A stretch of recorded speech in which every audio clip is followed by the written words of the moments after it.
y'all bear with me because I'm nervous. um,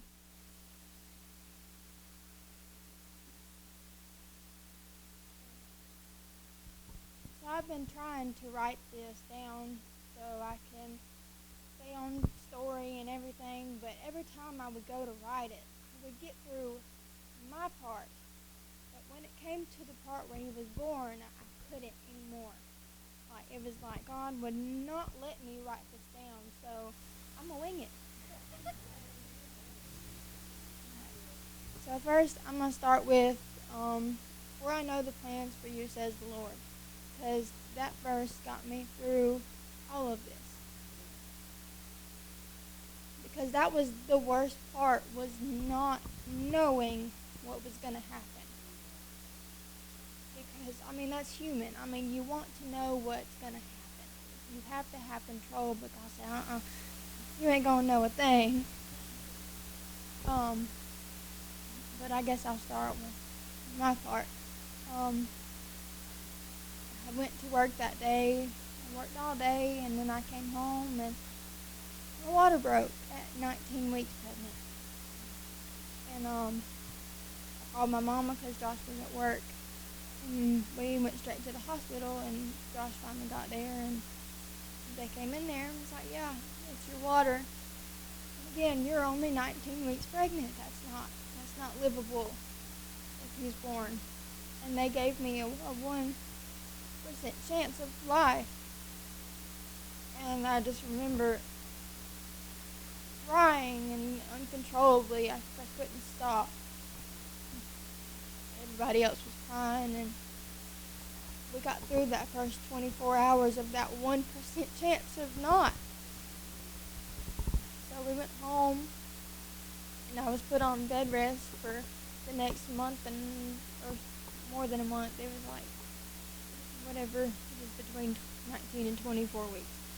But they just told me that I had to get to that 23-week mark, because that's when they could start doing treatments, and that's when, if he was born, it's possible, very few chance, but possible for him to live. Well, we got in the hospital after multiple scares of being threatened to be put in the hospital, and got to 23 weeks and started the treatments, and I would not wish magnesium on my worst enemy, because that's the worst thing. If y'all have ever seen Double, I'm sorry. But, we made it to 24 weeks and 3 days. When that night, Josh was still at work, I think, yeah. And Mama brought Emily to see me, and I knew something was wrong. And called the nurse in. I made them leave. They didn't know. I didn't say anything. And she was like, well, we got to do tests and all this. And they did, and they were like, this is not good. He's coming, and your white blood count is like 28, I think it was. And that's really, really bad if you don't know anything about that. And so that meant I had a very, very severe infection in my uterus that could potentially kill me and him. So they sent me straight to labor and delivery, and started the magnesium and the steroid shots and the antibiotics all over again. And we got to around 4 o'clock that next day, and they said, well, can't hold him in there any longer. It's done got too bad. The white blood cell count went up again. So they rushed me straight. They rushed me straight to the ER. They did an emergency C-section. I didn't even get to see him. But Josh did. And they immediately intubated him.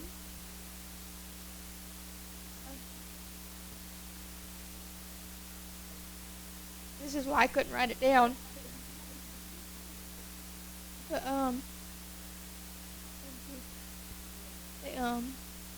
they they took him straight to the NICU, and I remember getting there that night with just looking at their faces, knowing that they don't think that he's gonna make it. They wouldn't tell me that, of course, but I could see it. And we went back up to the room because I was in a lot of pain. And next thing I know, I hear the phone ring, and that was the first of many phone rings that would scare the daylights out of you. And the nurse called, and she was like, "We've got him to 100%, and there's not much else we could do." So we went back down there, and he made it through that night. And I think that night will be permanently stuck in. All of it's gonna be permanently, but that night I remember it vividly. But we made it through that night, and then we made it through the next week, and they had to maybe put him on the oscillator and then put him on the nitrogen, but whatever it takes. I mean, and you could tell that he was in pain, and I think that's what hurt me the most was you could see that poor baby, that tiny little, not even baby looking little boy, and but he was thriving. He was strong.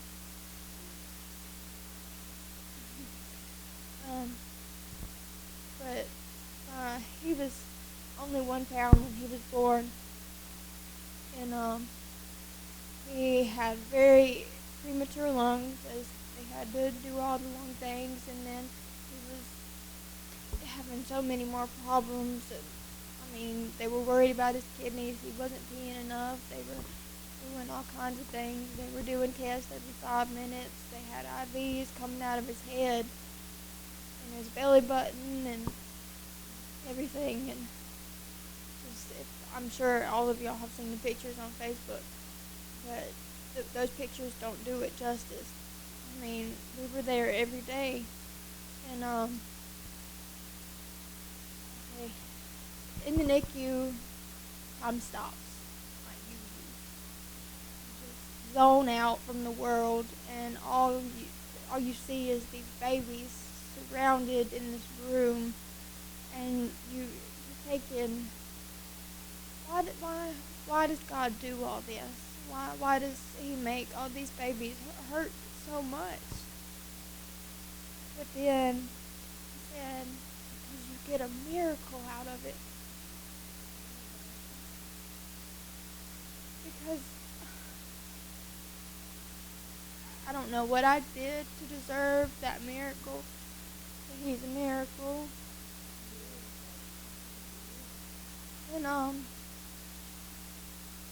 we went back and forth to the hospital every single day, except for when we all had the flu.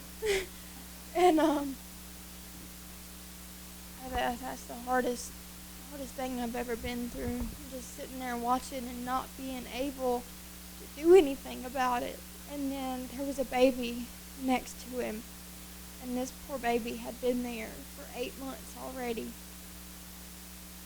And the parents were never there or anything, and I just remember thinking who could leave their baby there and not come see them every single day, because it would hurt myself not being able to go. And that baby ended up dying, and I couldn't imagine being that parent and thinking that I wasn't there for that baby when he was alive. Gosh, I couldn't imagine.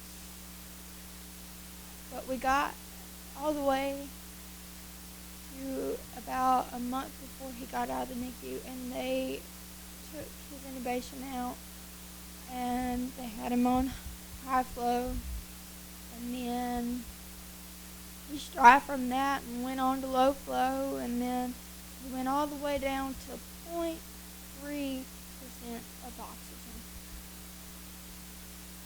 And that's all we could do. And then we went home. He graduated.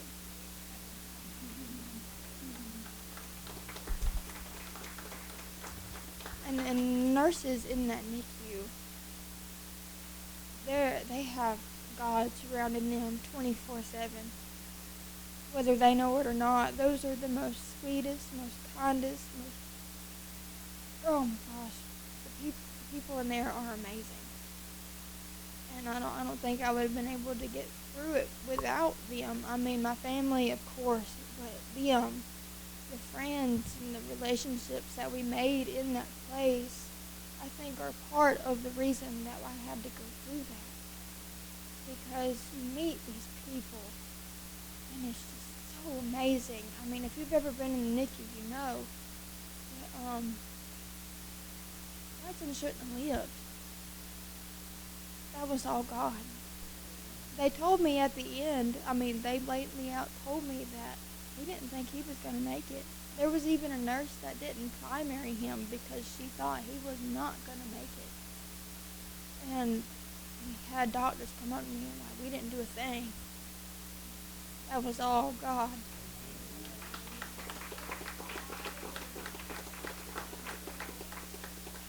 We went home, and he was still on oxygen. That was really, really hard. And we had doctor's appointments every week, it felt like. And we've got all the way to, I think he was about 6 months old when he finally came off the oxygen. And we're still off of it, and they came and picked it all up the other day. So he's doing really good. He's 13 pounds. 13 pounds is a lot for a 1-pound baby. And I'm not nervous anymore. This is great. But just to look back, I wish he didn't have to go through that. I wish we didn't have to go through that, but I'm glad we did. Because I learned so much, and it made my family closer. Just to go through that experience and that trauma that would, some people couldn't stand it. And I'm glad I could, because if not, then he probably wouldn't be alive. And but it just amazes me, a baby that's born at 24 weeks is now 10 months old and 13 pounds. And learning how to scoot all around and smiles all day long. And he even smiles when he cries, y'all. God said he wasn't gonna take that smile. But I wanted to thank everybody. I know all y'all prayed. People we didn't even know were praying for him. I'm sure there's people out there we still don't know that pray for him. And thank you all, because without those prayers, I don't know where we would be.